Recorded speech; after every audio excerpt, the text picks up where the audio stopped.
People go to these protests with these flags to remind the authorities that this is England. That does seem intimidating. Why? Because it's being done in a way, it's being waved flagrantly in a way to intimidate. No, it's not. Everybody on this side of the pond is looking in absolute horror at the state of speech in the UK. It's absolutely abhorrent. Every day there's a new monstrosity. You've also got, at the same time, President Trump wanting to jail people who burn the American flag. What do you feel about that? Are you allowed to burn one? Yes, of course you are, because that's part of what's great about this country. You have freedom of speech. We have the Stars and Stripes, which men have died and bled for hundreds of years. Immigrants don't get to come here, many times illegally, and burn it on the cameras as part of a demoralizing system for the public. I don't think a single one of your family members fought for the right of people to burn your nation's flag that they were fighting Actually, for. I think they did. It says a lot about the national mood in the UK that the simple sight of national flags waving from lampposts and houses has become a major flashpoint. Operation Raise the Colours is a mass movement of ordinary people flying and, in some cases, painting the St George's Cross and the Union Jack across their neighbourhoods. Many people see it as an act of patriotic defiance, a peaceful protest against an asylum system which just about everybody agrees is out of control. But others see it as a far-right dog whistle, organised and amplified by nefarious people who are fundamentally racist. The truth, as always, probably sits somewhere in between the two. More than 32,000 asylum seekers are living in British hotels at vast expense, with hundreds more arriving routinely on small boats across the English Channel each week. Brexit was supposed to take back control of the UK's borders, but migration has simply increased. People have every right to be unhappy about that and to protest peacefully. But daubing paint on war memorials and cars, scrawling racist slogans on a Chinese takeaway, that's wrong. And it's not who we are as a country, or I hope it isn't. There's no question that many people are fired up by what they're seeing on social media. Just as he's doing in the US, Elon Musk is driving vast amounts of traffic to his X platform with stories and stats which paint a vivid picture of chaos and danger caused by immigration. Prominent critics, including Bassem Youssef, say he's deliberately peddling anti-Muslim and anti-Arab hatred with no concern about whether the stories are true. And just as he's doing in the US again, Elon Musk is backing a new political party. Nigel Farage and Reform UK are, he says, weak sauce, and he'll be backing the newly minted Advance UK instead. Well, tonight we're going to debate some big questions which are pertinent on both sides of the Atlantic. Is flag-waving populism a symbol of patriotism or prejudice? Does Western culture have a problem with Islamophobia?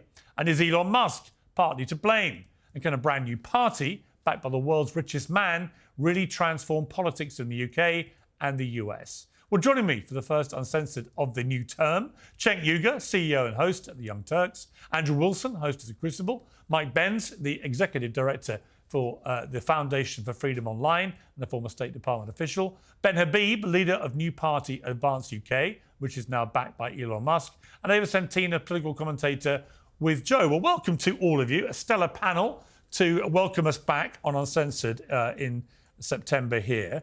I want to start, though, before we get into the main purpose that we got you all on, I want to start with this breaking news story today, which in many ways is, to me, symbolic of the mess that my country is getting itself into, not just on immigration and asylum, but also fundamentally about free speech. The Father Ted co-creator Graham Linehan, one of the most popular comedies in UK TV history, was arrested today after arriving back at Heathrow on a flight from the United States, and he revealed in an online Substack article that officials became highly concerned for his health and his blood pressure raised to over 200 and took him to hospital. That's been confirmed by the police. But he says 5 armed cops seized him and arrested him at the airport. And why did they do that? Because in April, he did these 3 tweets, or posts as they're now called on X. If a trans-identified male is in a female-only space, he is committing a violent, abusive act. Make a scene, call the cops, and if all else fails, punch him in the balls. The second one, commenting on a picture of a trans demonstration, he wrote, a photo you can smell. The third one, I hate them, misogynists and homophobes, fuck the M for them. Let me start with you, Ava. No one would dispute that the language he uses there is inflammatory. He's a comedian, so he would argue he's being funny, but also making a mocking point about the massive issue of the last few years, about the issue of trans women in women's spaces, be it in sport, be it with safety, be it with equality. Is it right, in your mind, that he should be seized by 5 armed police officers on his re-entry to the United Kingdom? Do you feel comfortable with that happening to somebody for a few inflammatory, comedically intended posts on social media? I think you're going to be very surprised by my answer, and I would say that I don't think it's right that he has been arrested. I think that he has made a career out of being hateful. I think that what he does to that community is incredibly dangerous, and I worry about the trans men and women who have to experience the fallout of his disgusting tirades every single day. But it does scare me that he was arrested, and it scares me that people are being arrested for what they're posting on social media. And I think that the government here and the Metropolitan Police need to be clearer about what the parameters are of what you can and can't post online if they're going to legislate on it. I think the worry, though, is that many trans people don't know how to deal with the vitriol or the fallout after he's had one of his explosions. I mean, you can't sue him, you can't shut him up, but every single day they have to deal with the tirade that falls on them. Well, his tirades, as you put it, are based on a firmly held belief by him that is shared by many other people. I don't care about his Well, hang on, beliefs. let me finish my point.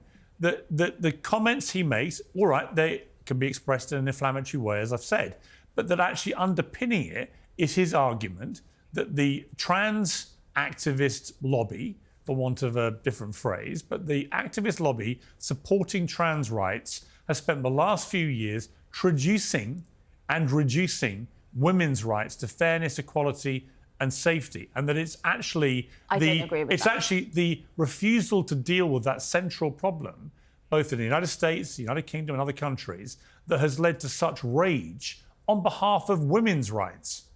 The rage comes from trans people existing, which is what I find extraordinarily dangerous. You know, I work with trans people. Friends of mine are trans. You know, the sort of the danger and the vitriol that is spread across our tabloids every single day, I have never ever experienced or seen. And honestly, I just think he needs a new bit. I think, maybe it would be helpful for him if he wrote a new show or wrote a new play and just left these people alone. Let me bring Andrew Wilson in here. So, Andrew, Graham Linehan, I'm not even sure if you're familiar with him, but he's one of the most successful comedy people in the country over here. But he's been at the centre of this debate for a long time with his very stark views about this trans issue. He's been bailed by the UK police, but only with the condition that he doesn't go on X. He wrote on Substack, in a country where paedophiles escape sentencing, where knife crime is out of control, where women are assaulted and harassed every time they gather to speak, the state have mobilised 5 armed officers to arrest a comedy writer. What is your response to that? Well, his tweets are satirical in nature. It is comedy based. She's right. He shouldn't have been arrested, but she's also wrong in the fact that, look, people are done with the trans thing. They've had enough of it. This whole, they're just kind of regular people like you and me, but happen to dress up like it. No, that's not really what's going on. You've unleashed an entire fleet of mentally ill lunatics on the public, and now we have to deal with the fallout of it. We have to deal with having to deal with these people on a day-to-day basis. A lot of people are sick of it. This guy is just echoing the thing which is in a lot of our minds, which is that, hey, we're kind of tired of these mentally ill lunatics on our streets. We really are. Ava? I find that really frightening. I mean, why would you say someone was mentally ill because they feel they were born in the wrong body? I mean, does that give you pleasure or joy to just stamp down on someone's, personhood? What's the intent here? Do you value truth? Because of course I value truth, yeah. Good, then here's what's true. What's true is that if you're a man, you can't be a woman. And if you're a woman, you can't be a man. That's what's true. I don't think it's helpful to get into Hang on. I'll let you talk, but let me finish. Your attempt to gaslight everybody into the opposition of this truth builds resentment. And it's that resentment that you have to deal with. And it's you have done it to yourself. Like most of these things, the left does it to themselves. It's very obvious. People are not going to accept this. The trans agenda has stalled. and it stalled out the LGBTQ agenda with it because you're trying to gaslight people into something which is obviously not true. I think that, you know, if you look just 30 years ago in the United Kingdom, we were treating gay men in the same way that we are now treating trans people. You know, the mood does shift and the mood moves. And, you know, I think that the stalwart belief here that we need to hold is that if someone does feel that they are born in the wrong body, it does not affect me as a woman if they decide that they are going to be a trans woman. It doesn't affect me. It doesn't change the rape conviction rate. All right, it doesn't change the rate of assault. Today's show is brought to you by Oxford Natural, makers of the Optimum Day and Optimum Night all-natural supplements. Thousands of Brits and Americans are already taking them with incredible results. Optimum Day is designed to boost your energy and support weight loss throughout the day. Optimum Night helps you relax and get deep, refreshing sleep. And don't just take their word for it. Here are just a few of their success stories. England football legend Michael Owen lost 40 pounds. Robbie, the face of AFTV, dropped over 100 pounds. Linda, a top law firm executive, lost 50 pounds. And Anita, an immigration lawyer, shed 60 pounds. To watch their full stories and find out more, scan the QR code on your screen or visit oxfordnatural.com/Piers. And here's the best part. Use the code PIERS, P-I-E-R-S, and get 70% off your first order. Get 70% off with the promo code PIERS. OK, but Ava, I'll bring Ben in here, but let me just say, as somebody who's always, you know, considered myself to be pretty liberal-minded, you know, the moment this campaign started, for example, to allow trans women, who are biological men, and they've become identified as trans women, OK, I've got no problem with people being trans. If they want to do that, I respect them. I want them to have rights to safety, equality, and the rest of it. But the moment somebody tries to persuade me that allowing biological men who identify as trans women to compete in women's sport against actual women with women's bodies, which are, because we separate the sexes and things like the Olympics, which we know are inferior in terms of power and strength, endurance, and so on, the moment people try to persuade me that is fair and equitable, I think they are absolute lunatics. And I'm not even sure they even believe it when they say it. So part of the problem here, it seems to me, and I'll bring Ben in here to comment on this, but part of the problem is that the trans lobby has brought a lot of this stuff on themselves. Right? If they had just gone about this in a different way and had fought simply for equality, I would be absolutely leading the charge. But cease to exist? Well, hang on. What do you want them to do? I want them to have equality and safety and fairness, but not at the expense of eroding women's rights. Ben? Well, I agree with that. And fundamentally, the feeling that you're a woman when you're in fact biologically a man is a mental health issue. That's how it's defined. And of course, if someone wants to identify as a woman, even though they are a man, fine, that's their prerogative. But for the regulatory and legislative environment in which we now live, effectively to progressively discriminate in their favour, not for them to be equal, but for them to have the right to go into women's loos, compete with women in sport, go into women's prisons, all these things is an assault on the very form of liberalism that emancipated women and brought women to an equal footing with men. And now, in the pursuit of what I would call ultra-liberalism, we're setting aside women's rights. We've lost sight of common sense in our society. And what we've got to go back to is that commonsensical position. Just because a man identifies as a woman, that does not make him a woman. And he should not be allowed to infringe on women's space, personal spaces. When was the last time that actually, I mean, it's no longer a question of opinion here, of individual opinions. The UK Supreme Court has said this. Exactly. The British Prime Minister has finally come around to saying this. Let me bring Cenk in here. I mean, Cenk, we've discussed this issue on and off for a few years now.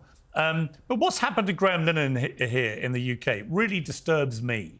You know, it's interesting because, you know, many people in the UK would consider Ben to be right-wing. Some would say he's far-right. I think that's an exaggerated term that's overused. But certainly I would not normally readily agree with somebody who's on the right about what I would consider a liberal issue. But here I do, and that, to me, is the most interesting part of this debate. The woke left have basically lost their minds to the extent that they want us all to sign up to disbelieving in science and biology. Here you've got a comedy writer who's been calling this out for years, now being arrested for clearly comedic. I mean, this first one, you know, make a scene, call the cops. If all else fails, punch him in the balls. It's an obvious joke. You might think it's crass. You might not want to laugh. But actually, the point he's making is that biological men should not be in women's spaces. What is your view of what's happened to this guy? I mean, J.K. Rowling, who's no friend of Graham Linehan, in fact, has had a pop at him a few times before, said, what the fuck has the UK become? This is totalitarianism, utterly deplorable. Elon Musk calls this he replied to her, it's a police state. What do you think of this? Yeah, so as you know, look, I maybe some folks on here disagree with trans activists 95% or 200%. I disagree with them about 5% about professional sports. And nevertheless, I've been attacked just as viciously as anyone on this panel. So I get it, guys. I get that trans activists sometimes drive people away. First of all, they don't represent all trans people. Second of all, the bigger problem to me is the hatred that trans people are getting that is irrational. So this guy, when he does the tweets about the smelling and the homophobia and misogyny and all that stuff, I don't care. Those are just his opinions, and no one should ever be punished for their opinions, even if they're terribly obnoxious, right? When he gets into, hey, if you see a trans person in the wrong place, start screaming about them and maybe physically assault them, that depends on the laws in the UK. But if you're threatening violence like that in general, yeah, it might be something the cops should talk to you about. And having nothing to do with your opinions about trans people or anything else, it's just that you're threatening violence. And then this other guy, the dude with the beard here, I mean, okay, so this is a common thing that the extreme right does. Okay, in my mind, there is no such thing as feeling like a woman. And I agree, I don't have that in my mind either. That doesn't mean that other people don't. I don't know why that's such a hard thing for folks to understand. So you weren't born that way, but they were. You think they're just all lying? And why would they be lying? And this whole thing of calling people who don't think like you mentally ill is actually super stupid. It's literally unintelligent, okay? So people think in different ways. They have different proclivities, including sexual proclivities and gender proclivities. If you can't understand that simple concept and you think anyone who doesn't think like me is mentally ill, there's actually something profoundly wrong with you. All right, Andrew Wilson, there's something profoundly wrong with you. Yeah, sure. Well, nobody said, yeah, what was articulated to you was something which is yeah, pure it's actually logic. Kind of exactly what you said. Well, yeah, what was articulated to you was pure logic. Pure logic, and I'll explain the pure logic. You have no comparison to make as a male for what a female does even feel like. That's how we know it's a mental illness, Cenk. It's really simple. It's the law of identity. I hope that you know what logic is, because that's what that is. It's the law of identity. You can't make a comparison for what it is to feel like a female, Cenk. It's not possible, because you're not one. That's how that works.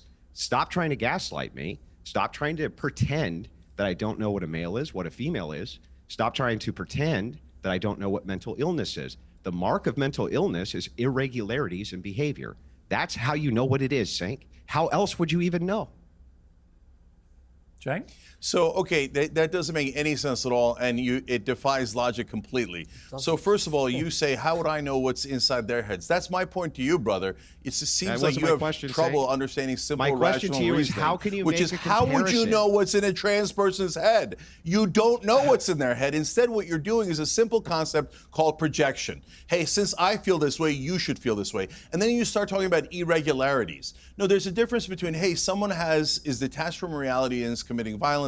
Okay, that's a mental illness, regardless of what their background is, right? But when you say irregularities in general, what is regular? And let me guess, you're going to claim that whatever you think is regular and everything else is mentally ill. It's defined. And then you call that logic? No, it's the last thing from logic. How can you ever identify what mental illness was unless it was irregularity in behavior? It wouldn't even be possible. Not only that, you still didn't address the point. It's you not never just addressed any irregularity. actual point.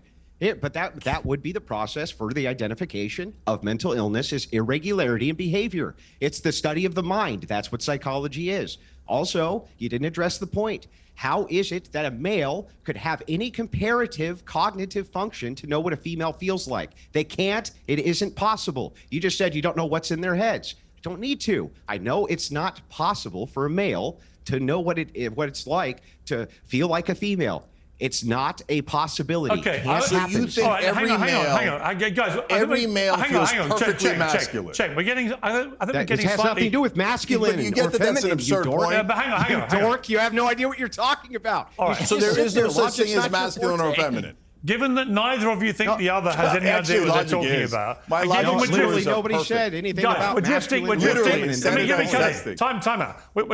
Given that neither of you thinks the other one knows what they're talking about, and given we're drifting away from, I think, the real core issue of this debate, let me just try and wrestle it back here. Let me bring in Mike Benz. Mike, it seems to me, putting aside what people think of trans people, I happen to think they're entitled to exactly the same rights to fairness, equality as me, and safety, but not at the expense of eroding women's rights. But let's put that to one side.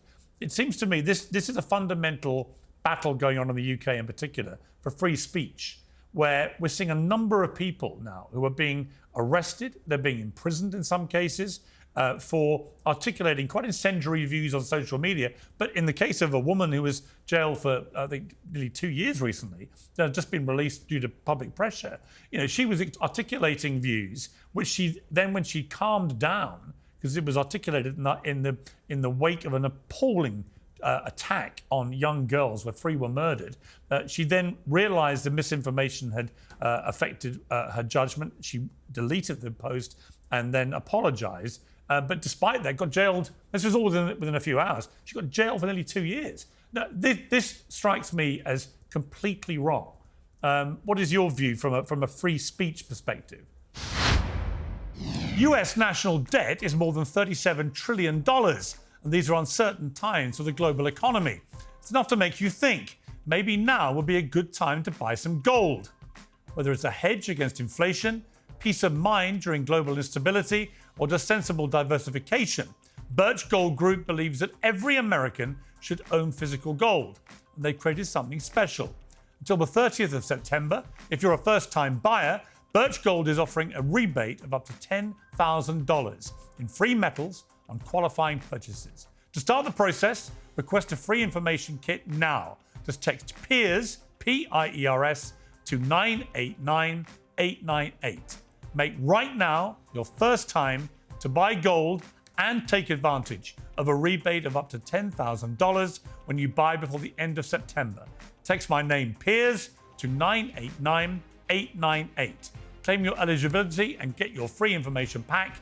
Again, just text Piers to 989898. Well, I'm proud to be an American where at least I know I'm free. I think everybody on this side of the pond is looking in absolute horror at the state of speech in the UK. It's absolutely abhorrent. Every day there's a new monstrosity. The statistics are over 30 arrests per day in the UK. That's about 12,000 a year, I think, was the estimate by the Times from a report in April. 12,000 people a year arrested by their government for the speech they have online. Piers, I was mortified when you said not only was that comedian arrested, but the bail condition there was a single bail condition. I had to look this up in the background to confirm I didn't mishear this. Yeah. The one bail condition was that he was not allowed to post on X. Yeah. So either he has access to his X account or he spends the entire term in prison awaiting trial. This is the sort of thing that I would imagine would happen in Abu Ghraib or some sort of third world prison hellhole where you're trying to stop ISIS propaganda from terrorists or something, and even then there are civil liberty concerns. Right. And so one of my questions actually is to Ben from the Advance Party here. What would happen if you campaigned on, since it doesn't look like there's any momentum within the UK to actually shut down these laws, what would happen, do you think, if the Advance Party used these laws against its political enemies the same way the system is using them against Advance? What if, for example, speech about heterosexuals or speech about straight white males or speech about the majority of the population, for whatever term that is, or speech about conservatives or speech about people who are patriotic or whatnot? What if it was hate speech for invective to be hurled at them online? I think if folks had to taste the medicine of this, from across the different groups in the UK so that everyone had a kind of mutually assured destruction about this. I think everybody knows that if these laws were actually applied with any sort of fairness at all, then basically everybody in the UK would be arrested. Okay, but let me throw it back at you quickly on that point, because very critical of the UK, as indeed most people in the UK are, frankly. But you've also got at the same time President Trump wanting to jail people who burn the American flag. What do you feel about that? Presumably you would be as incensed about that infringement of people's rights. Yeah, I think that I certainly have an issue with that. I feel that that is an infringement on free speech rights. I think that there are some complications about, well, I guess, the scale of the damage. When I think about, if you own the flag, if you own the American flag and you want to burn it, why should the state get in your way? Why should you face a year in prison? I don't think they should. And let me be clear about that. I don't agree with Trump's policy on that. I'm simply looking at the scale of damage here in terms of there's with the UK, what I'm trying to say here is you have this massive problem in the UK. We have 12,000 arrests. I get that, but I just don't think it's just a UK issue. Well, Andrew, what about the Palestinian protests on campuses? What about the number of college students that were arrested on campuses for protesting Palestine? Should they have been arrested or deported? Well, hang on. Let's just be clear about what was going on those campuses in the wake of October the 7th. There were protests, and many of them were protesting perfectly peacefully. There were others who were genuinely seen. But I'd like to hear from him about the barometer for free speech. Yeah, I'll tell you. They were genuinely seen harassing Jewish students who were barricaded into classrooms. Others had Hamas sort of signage and so on. So they weren't all just innocent, peaceful protesters. But I'm asking about the barometer for free speech from your guest, because at what point do you limit free speech? That's what I'm asking. Smashing into lecture rooms is a definite red line, is it not? Was an act of vandalism, stroke violence and threatening and intimidation. It's not free speech, that is just violence. But just going back to the point that you made, Mike, the question you asked me, which was extremely pertinent. When a government practices extreme ideologies, such as trying to convince its population to turn their heads upside down and accept that men can be women, the only way to perpetrate that extreme ideology and to get it accepted is to shut down free speech. And it goes for many other forms of ideology that are being perpetrated against the people of this country, including mass migration, illegal migration, a refusal to detain and deport people who come to this country illegally. So they're now policing our posts on X about our feelings about migration. We've got a whole police unit dedicated to it. We have journalists, and I'm sure Piers will agree with me here, we have journalists being questioned by police for non-crime hate incidents. They're actually termed non-crime hate incidents. They're not criminal activities, but they have the police turning up to their doorstep on a Sunday morning. And this is all anti-democratic. And I think that was the underlying point you were also making, Mike, that when you have minorities being protected with this extreme form of ideology and the shutting down of free speech, effectively the damage that's done is to the majority, to the democratic voices within this country. And that is what is happening. OK, Andrew Wilson, on the issue of burning the American flag, where do you sit with that? Because I hear a lot of Americans taking a very high moral ground about censoring free speech and expression in the UK. But it seems to me that is a pretty direct attack on someone's right to do that if they wish to do that. Where do you sit with it? Yeah, so a couple things. First, I think it's fine to throw people who burn the American flag in jail. I have no problem with it at all. If you're in the United States, you burn our symbols. And by the way, this has only been since 1989 that this has been a law. Only since 1989. Almost every state had laws against this. Why? Because they considered it incitement. Trump's executive order says the exact same thing. He considers it incitement under certain contexts. That's how they're going to avoid the Supreme Court. It's a good law. I support it 100%. We absolutely should be able to throw these people in jail. In some ways, also kind of circling back just very quickly, when you say, oh, the UK prosecutes people for speech, that's true, they do. In some ways, that might even be superior to the system we have in the United States, though, where if you're far right, you're debanked and depersoned with no due process at all, no publicity behind it, without ever even knowing why that was the case. I mean, at least there you're getting some kind of due process. Here, you don't even get that. And so the thing is like, this is everywhere. It's not just there. The idea that we have to allow our enemies to pick our battles for us, we have to let Cenk Uygur say either it's the case that you allow your enemies to burn the flag while they tear down all of your monuments. They tore down the Confederate flags. They don't care. They don't care about free speech. I'm not letting them pick our battles for us. Sorry. You burned our symbols. You do these riots in California where you combine a Mexican flag and an American flag. While you're burning our American flag, it looks like an invasion, not a riot.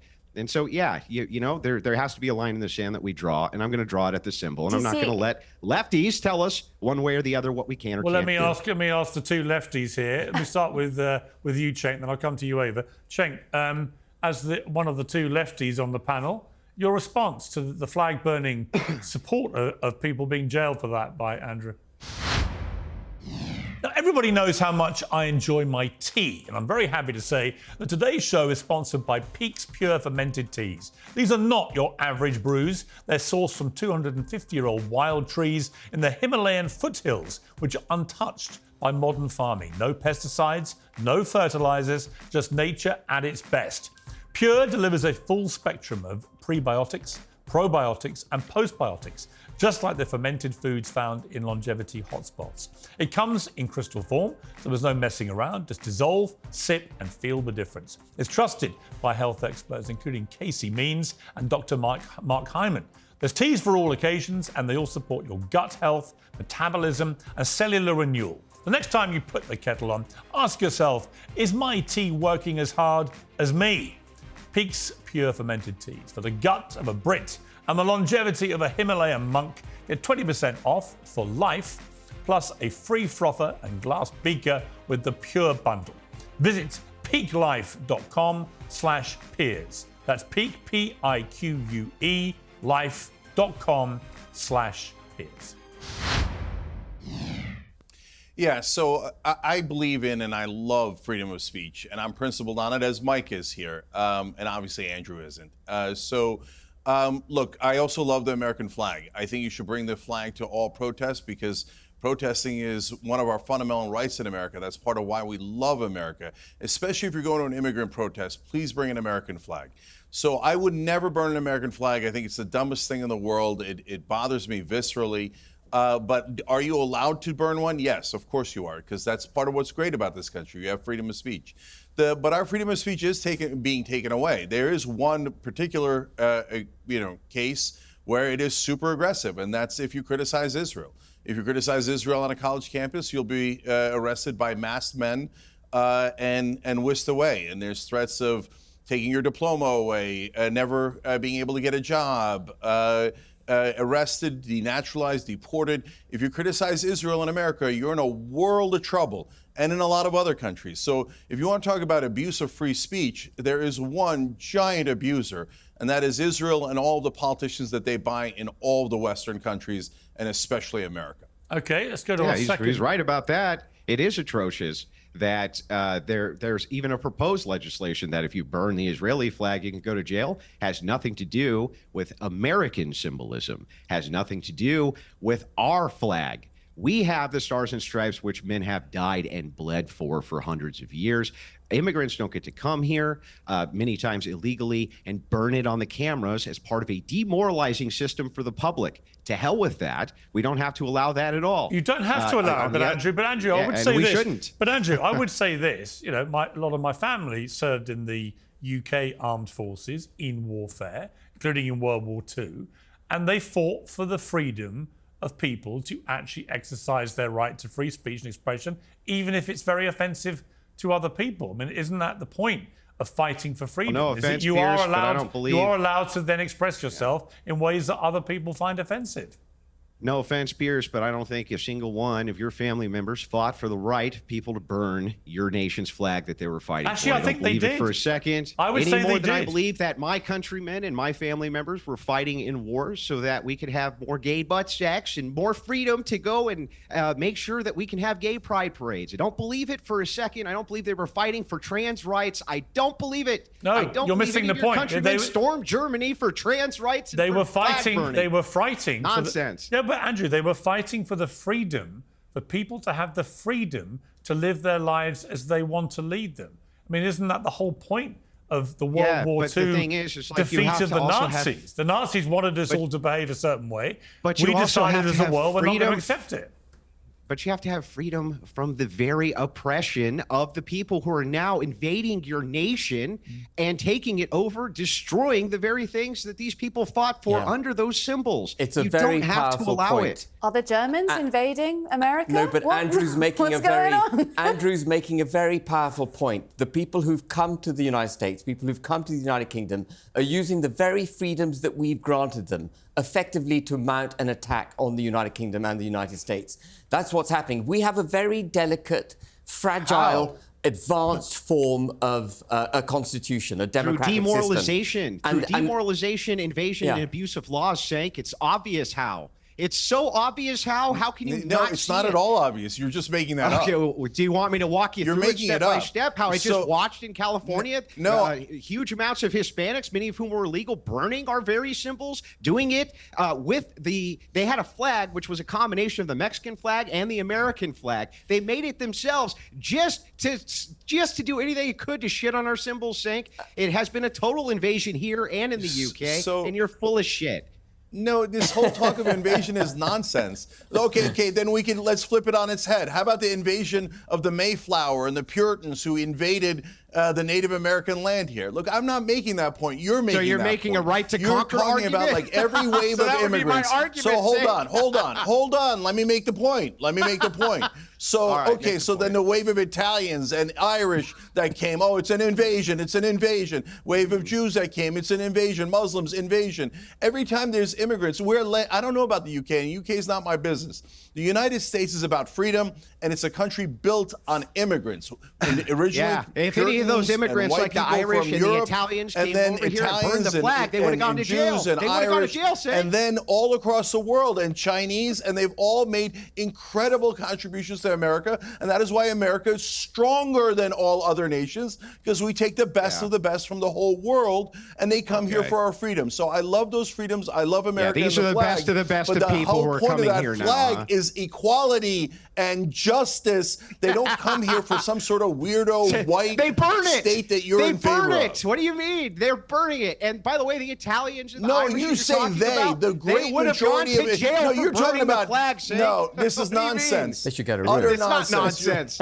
No, you're talking about two people You're on full of it. TV. We're talking about millions of immigrants who love this country. The idea You're that smearing millions of immigrants. every immigrant in America is out there burning flags most is of those preposterous. immigrants who love Let this me country bring agree with me. Ava in. She's You've going been to jail waiting for burning its flag. All right, let me bring in I'll tell you Ava. that. Ava. Look, you're on Native American land. Why don't you go back home, okay? You're on Native American You're on land. Native Go American back land, home. too, and it looks Okay, like you you're eating half of invader. the food You're an on it. invader. You're ruining America by invading it. Get out. And you don't even believe in our freedom or our justice or our equality. So why don't you get out and go back home to whichever cave you came from in Europe? The same argument.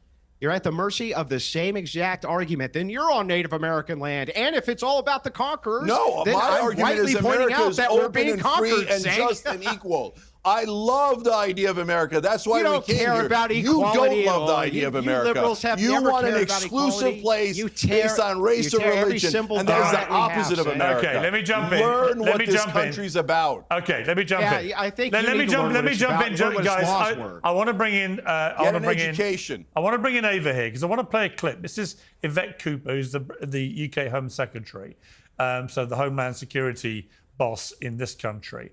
Because what's been happening is, as Nigel Farage and the Reform Party, and indeed Ben and his party, they've been banging the drum ever louder about this issue of immigration, with good reason in many cases, because most British people, I think, now accept that the issue of people coming in illegally on these small boats is completely out of control, and no government appears to be able to stop it. In fact, it's getting worse.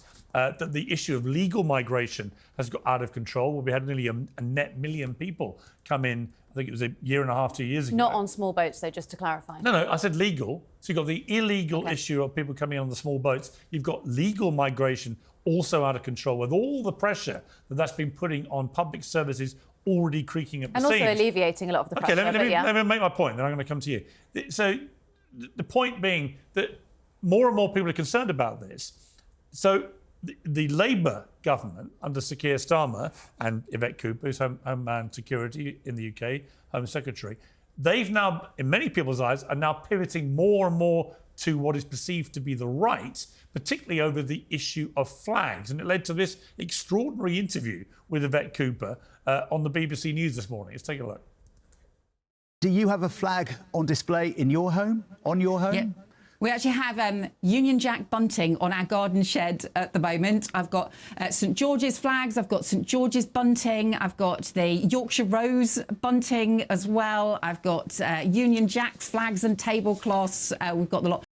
The reason that is so laughable to many people is that many on the left have associated the Union Jack and St George's flag with the right wing. No. Right? If you have a bunch of flags like that in your house, you must be a right-wing headbanger. Ava, is there not a delicate situation here where the left are becoming the far right? It's honestly, it's just not true. I'm laughing of the lunacy. I suppose this is difficult for an American audience because you guys do have flags around, and you know, my partner is American, and he does have his flag loud and proud quite often. But Brits don't do this. They don't sort of adorn everything with a Union Jack. It's just not. Well, Home Secretary does. We just We're heard sort of it. more demure. So it's laughable. Almost to not a me, single but inch it's of her house doesn't seem to have me. a flag. I know. It's that, but that's funny to me because they've got themselves so embroiled in this argument about trying not to be perceived to hate the flag that they've actually gone way overboard with it.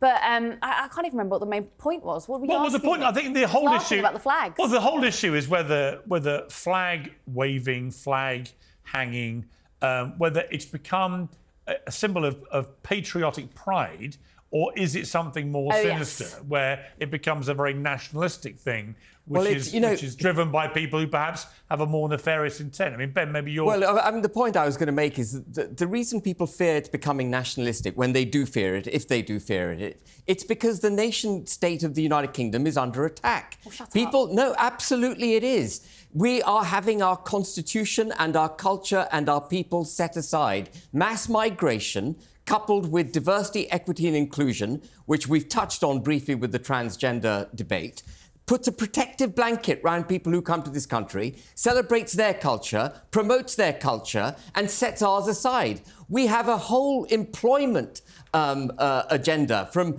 the RAF to public services to GCHQ, all employing ethnic minorities over white British people. They're designed to do it. And so our flag waving is not divisive. It is an act of defiance when we do it, because we're saying we are British, we are English, and we want to be recognised for it. Okay. And we want the government to do what's right for the United Kingdom and for England. That's what we want, and it's a perfectly reasonable thing to demand. Hang on, let Ava respond first, and I'll come to the others. So this is confected outrage. It's not confected outrage. Every single, twice a year, we will celebrate the England football team. We will celebrate that. We've just celebrated the Lionesses, the English football team, winning the Euros. It was incredible. Everyone is waving the St George's cross, which is the English flag. No one fears the flag. What they do fear, which I think where this sort of conversation has been born out of, is that when there are times of, say, instability and there is a fire underpinning, there's sort of like a rage burning out of the far right, those people do tend to... Right. Did I even make the point yet? No, but you go straight to far right. What's the far right got to do with this? I haven't said it yet. But believing in your national symbol, being proud of your flag. I could have been pouring water on, my own argument. You don't know yet. Go on, finish your argument. The point being, when there is, say, a protest outside of an asylum hotel that seems very dangerous or vitriolic, those people they're waving these St George's crosses. And sometimes there are people who point out that does seem intimidating. Why? Because it's being done in a way, it's being waved flagrantly in a way to intimidate. No, it's not. It's sending a message. My British values are: we are inclusive, we go to wars to protect people who are at the subjugation of a dictatorship. My British flag does not represent people who are burning effigies outside an asylum hotel. The extreme policy of mass migration, coupled by the protection and promotion of minority, ethnic and cultural rights in the United Kingdom, is an assault on civil society in this country. It is an assault on the United Kingdom. People go to these protests with these flags to remind the authorities that this is England, that this is the United Kingdom. All right, but Ben, please protect us. All right, but Ben, let me just hold you... Hang on, I just want to talk to Ben about something you said in April last year when you were talking about what should happen Julia Hartley-Brewer. to people coming in on small boats, right? And you said let's not infantilize these people.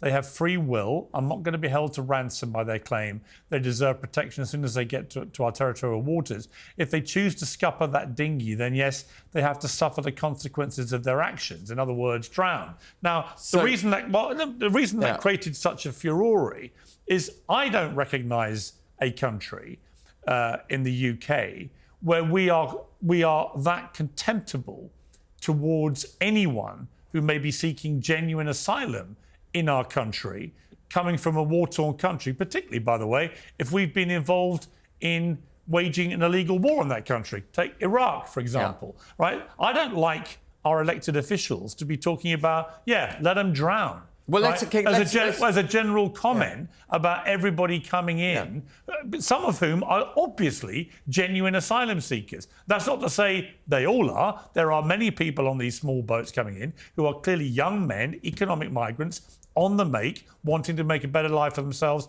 in the UK. That's fine, but if you want to do that, do it the legal way, which is the way it should be done. And we've lost control, and that's wrong. But I don't want to have a country, Ben, where we are so heartless that we think everyone, including women and children, who might be coming in as genuine asylum seekers, should just be left to drown. Well, I'm very glad you brought this up, Piers, because I know you had a debate on Question Time about this comment with Nigel Farage. And it's got to be put into context. The argument that Julia Hartley-Brewer was making was that the argument I had made was that we need... She was the interviewer from She was the TV, interviewer. And the argument I had made is we need a dedicated trained force which intercepts these dinghies and prevents them from entering our territorial waters and sends them back to France, which, by the way, under international law is our right.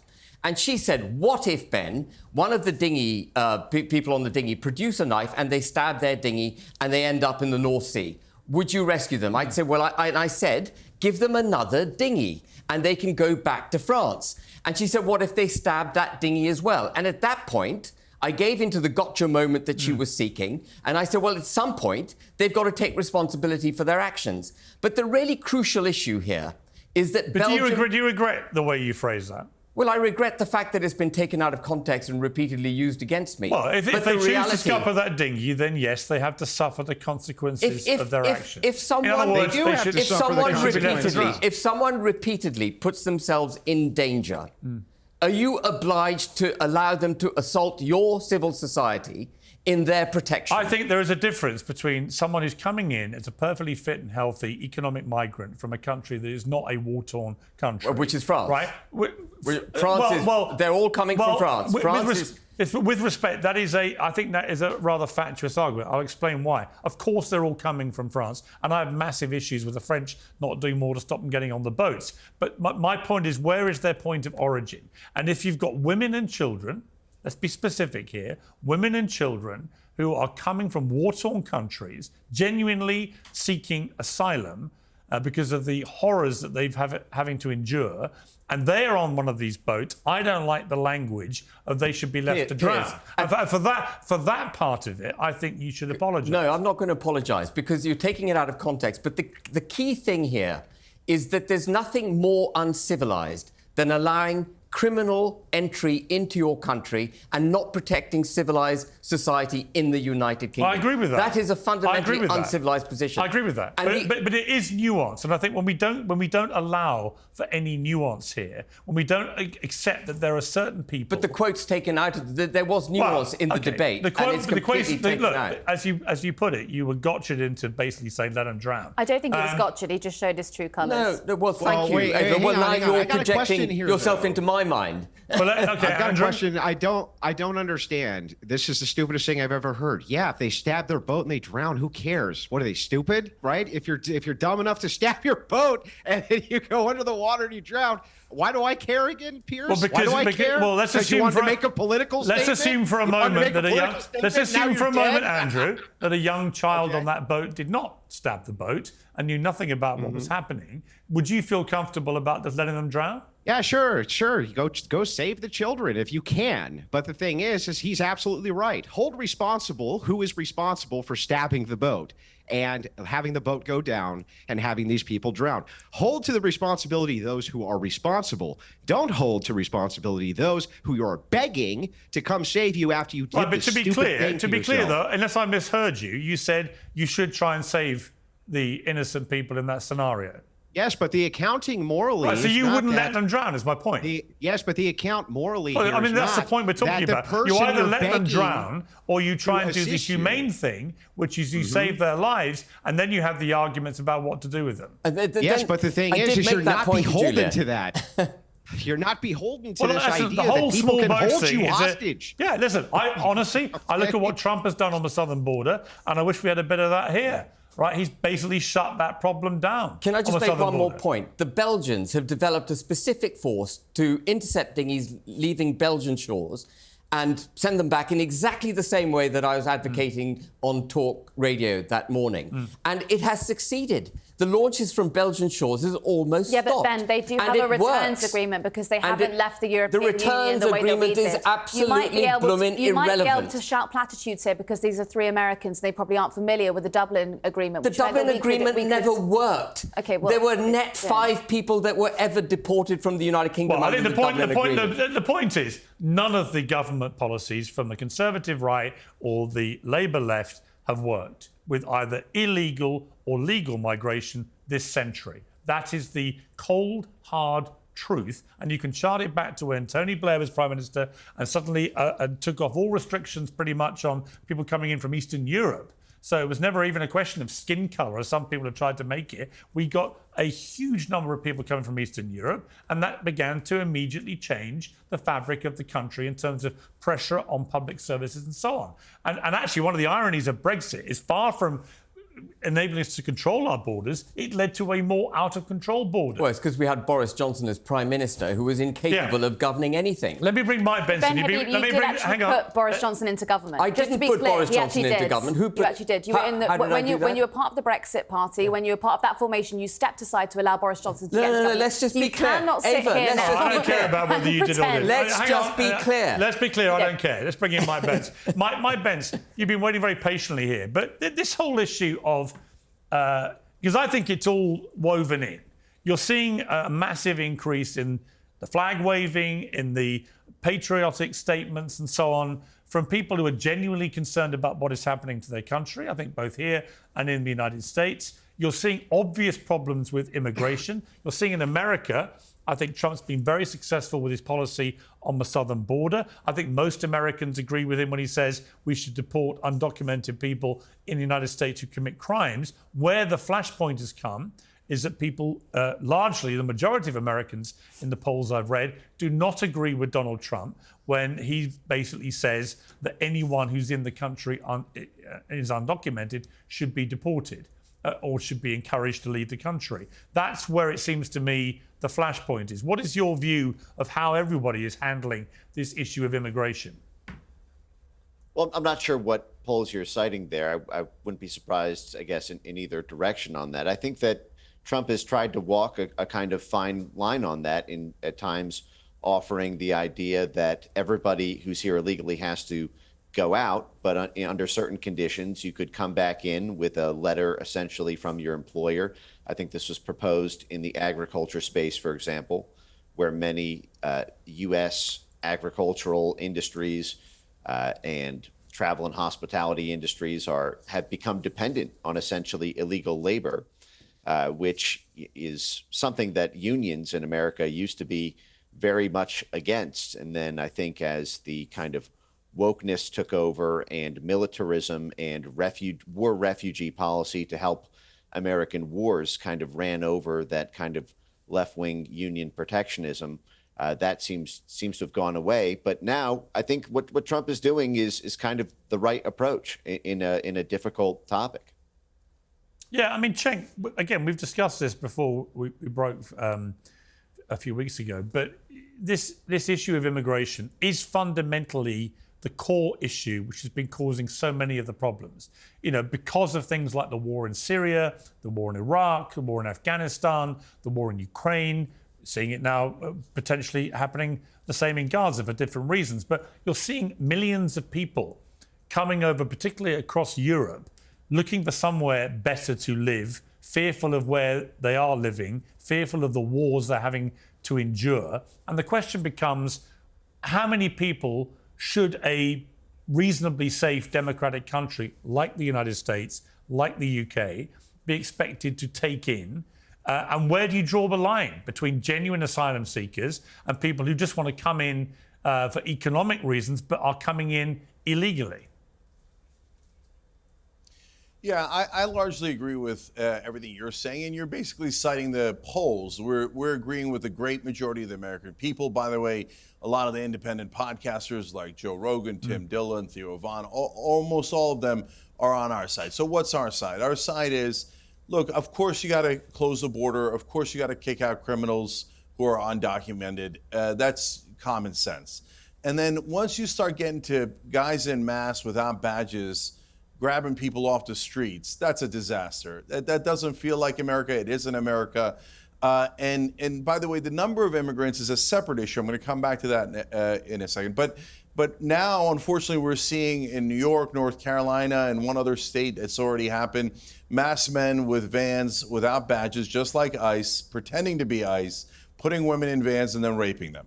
So there's a reason why we show badges and why we don't wear masks in law enforcement in America. We should go back to making America what it was and not this weirdo military, quasi-military state. No one's in favor of that. Now, in terms of how many immigrants to let in, that's a fair question. There's no reason why the UK and the US can't collectively, through democracy, decide how many we should let in. And I think that immigrants are great for America. UK is a little bit different. You guys have to make up your own mind on how you want to deal with things. But part of America is that we are an open society and one that is built on immigrants. And so, you know, we often talk about, oh, immigrants use social services, but they also contribute massively to America, both literally in the taxes that they pay in Social Security and Medicare that they never get back, but also in other ways, like, for example, in all the great things that they create. Steve Jobs' dad was a Syrian immigrant, and now we have Apple that's created so many jobs and an economic boom in America. So immigrants built this country.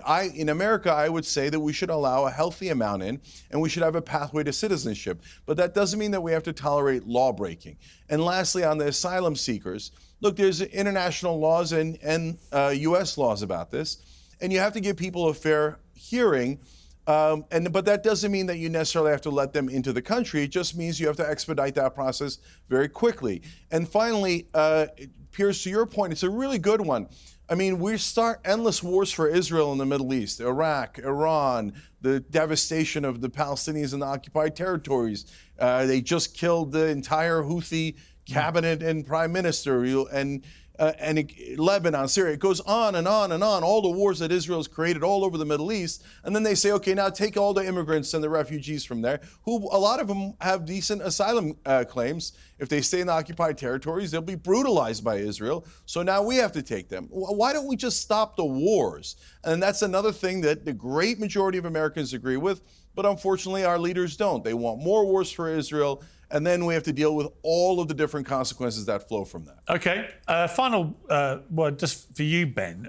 Elon Musk is throwing himself behind your party here and being very critical of Nigel Farage and reform. How do you feel about your new backer? Are you happy about this? Are you perturbed that he may find you the new shiny toy and then do a Farage on you? What's your message for Elon? No, I'm not at all. I mean, Elon Musk and I, had a discussion in January, and he said to me in January when he first twigged that Farage isn't the right man, Ben, you know, you should start a political party. And I said to him that I think it's terribly challenging in the United Kingdom to do it, and I sort of poo-pooed the idea.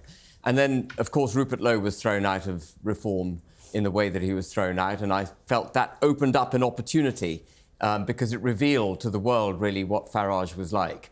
And at that point, I went back to Elon and said, I think it's time to start this party. I go back on, I go back on what I said to you in January. I think we need to do it. And I started building this party behind the scenes. And he's obviously been watching what I've been up to. And is he now financially backing you? No, he isn't. And Has he offered to? No, and I'm not seeking any money. Would from you Elon accept Musk. it if he did? Look, it's critical. Well, it's a yes or no. Well, it's critical. If He's I the can just say richest this, man in the world. It's critical. He's an American citizen. It's critical. Would you accept money for your party from a non-British citizen? Advance UK stands for the restoration of the United Kingdom. Why wouldn't you answer And therefore, I'm. Well, it is a simple answer. It's yes or no. Well, it depends on. No, it doesn't. No, it does depend. You either take Elon's money or you No, don't. it depends. It depends on the quantum, whether it comes without any. The quantum strings or attached. quantity?